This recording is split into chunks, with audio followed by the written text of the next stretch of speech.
और देखिए खबर मथुरा से है और इस वक्त की बड़ी खबर है, सांसद हेमा मालिनी आज अपना नामांकन दाखिल करेंगी।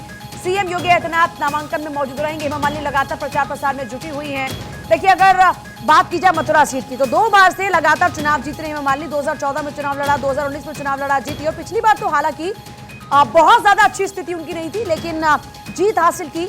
और उसके बाद हेमा मालिनी को लग रहा था कि शायद ये आखिरी बार मौका होगा जब वो यहां से चुनाव लड़ रही हैं, लेकिन हेमा मालिनी पर ही पार्टी ने फिर से भरोसा जताया है और हेमा मालिनी आप इस बार भी चुनावी मैदान में हैं। और सबसे खास बात है कि उत्तर प्रदेश के मुख्यमंत्री योगी आदित्यनाथ उनके नामांकन के दौरान में साथ रहने वाले हैं। हेमा मालिनी लगातार यमुना की पूजा कर रही हैं और यमुना मां की पूजा करने के साथ साथ उसकी साफ सफाई के बीड़ा उठाने की बात कर रही हैं। अपने कार्यकर्ताओं के बीच में लगातार सक्रिय हैं और कांग्रेस पर हमला बोलने की महिलाओं से नफरत करती है कांग्रेस। क्योंकि और ये सब हुआ रणदीप सुरजेवाला के बयान को लेकर मुझे लगता है कि ये रिएक्शन उनका रहा होगा। हेमा का नहीं, महिलाओं का अपमान है। हेमा मालिनी लगातार प्रचार प्रसार में जुटी हुई हैं और इस बीच जो कांग्रेस नेता का विवादित बयान रहा उसको लेकर उनकी तरफ से रिएक्शन आया। उन्होंने कहा कि कांग्रेस महिलाओं का सम्मान नहीं करती है। हेमा मालिनी लगातार प्रचार प्रसार में जुटी हुई हैं और दीपक मेरे साथ जुड़ रहे हैं इस वक्त, मेरे सहयोगी मथुरा से। दीपक, नामांकन को लेकर क्या तैयारियां इस वक्त नजर आ रही हैं?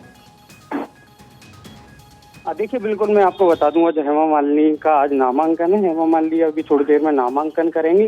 नामांकन के साथ ही साथ में सीएम योगी, यूपी के मुख्यमंत्री हैं, वो भी उनके साथ में मौजूद रहेंगे और साथ ही साथ नामांकन करने के बाद में एक बड़ी जनसभा को संबोधित करेंगे, जिसको लाखों की संख्या में कार्यकर्ता वहां पहुंचे हुए उनको संबोधित करेंगे।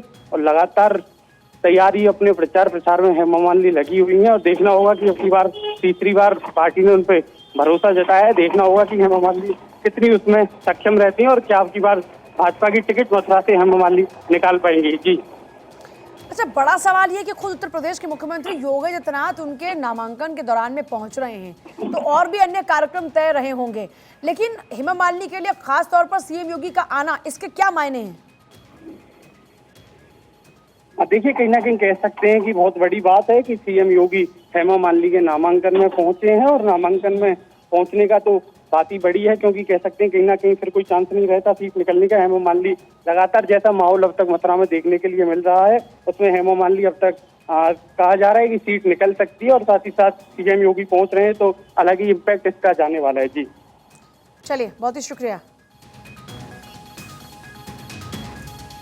तो देखिए हेमा मालिनी लोकसभा चुनाव में मथुरा से भाजपा के उम्मीदवार हैं और आज वो मथुरा सीट से अपना नामांकन दाखिल करेंगे। इस बीच रणदीप सुरजेवाला का एक बयान जो उनको लेकर था, इस पर भी उन्होंने रिएक्शन दिया। उन्होंने कहा कि कांग्रेस महिलाओं का सम्मान नहीं करती है, महिलाओं से नफरत करती है कांग्रेस, और आज उनके नामांकन का भी दिन है तो सीएम योगी आदित्यनाथ उनके नामांकन में शामिल होंगे। हेमा मालिनी लगातार यहाँ प्रचार प्रसार में जुटी हुई है। तीसरी बार उनको चुनावी मैदान में मथुरा सीट से उतरने का मौका मिला है और बहुत ही कॉन्फिडेंट नजर आ रही है हेमा मालिनी। अब पिछले 2 बार भी देखिए उनकी जीत हुई और इस बार भी तीसरी बार उनको जीत की पूरी उम्मीद है। खास बात यह भी है कि आप जान रहे हैं कि राम मंदिर के निर्माण के बाद में काशी और मथुरा अब भावनात्मक तौर पर और भी ज्यादा इस वक्त सक्रिय हो गया है और ऐसे में खुद उत्तर प्रदेश के मुख्यमंत्री योगी आदित्यनाथ को भी आपने कई मौकों पर कहते हुए सुना होगा, अयोध्या के बाद काशी और मथुरा बाकी है,